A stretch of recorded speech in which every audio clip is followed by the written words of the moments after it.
बिहार में मुसलमानों की बदहाली पर पीके ने राजद पर हमला बोला। जन स्वराज पदयात्रा के दौरान पत्रकार वार्ता में एक सवाल का जवाब देते हुए प्रशांत किशोर ने कहा कि जब तक आप समाज में सुधार नहीं लाएंगे, आपके बच्चे गुजरात और तमिलनाडु में जाकर मजदूरी ही करेंगे, फिर यहाँ के लोगों को भला कैसे होगा। मैं बिहार में 18 महीने से पैदल चल रहा हूँ। 5,000 से ज़्यादा गांव में जाने के बाद मैं रोज़ मंच से कहता हूँ कि दलितों के बाद सबसे ज़्यादा गरीब, बदहाल, फटेहाल अगर बिहार में कोई है तो वो मुसलमान है।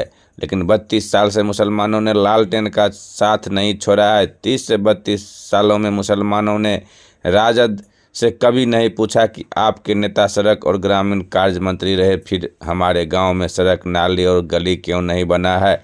आप स्वास्थ्य मंत्री थे, फिर बच्चों के लिए अस्पताल और दवाइयाँ क्यों नहीं है। आप शिक्षा मंत्री थे, फिर हमारे बच्चों की शिक्षा की व्यवस्था क्यों नहीं है। मुसलमान इन सारी परेशानियों के बावजूद लालटेन को वोट देता है। तो जब तक आप समाज में ये सुधार नहीं लाएंगे कि मेरे भाई तुम पाकिस्तान और पुलवामा के लिए वोट दे रहे हो, जबकि तुम्हारे बच्चे जाकर गुजरात में, तमिलनाडु में मजदूरी कर रहे हैं, तो तुम्हारा भला कैसे होगा। जितने मुसलमान समाज के लोग हैं, मैं 18 महीना से पैदल चल रहा हूँ। 5,000 से ज्यादा गांव में जाने के बाद मैं रोज मंच से कहता हूँ कि दलितों के बाद सबसे ज्यादा गरीब, बदहाल, फटेहाल अगर कोई बिहार में है तो वो मुसलमान है। लेकिन 32 साल से मुसलमानों ने लालटेन का साथ नहीं छोड़ा है।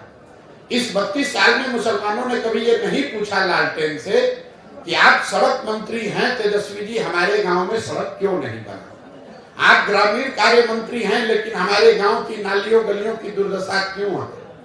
आप स्वास्थ्य मंत्री थे, हमारे बच्चों के लिए अस्पताल, दवा, डॉक्टर क्यों नहीं है। आप शिक्षा मंत्री थे, हमारे बच्चों के लिए पढ़ाई क्यों नहीं है। मुसलमान इन सारे परेशानियों के बावजूद जाकर उसी लालटेन को वोट दे रहा है।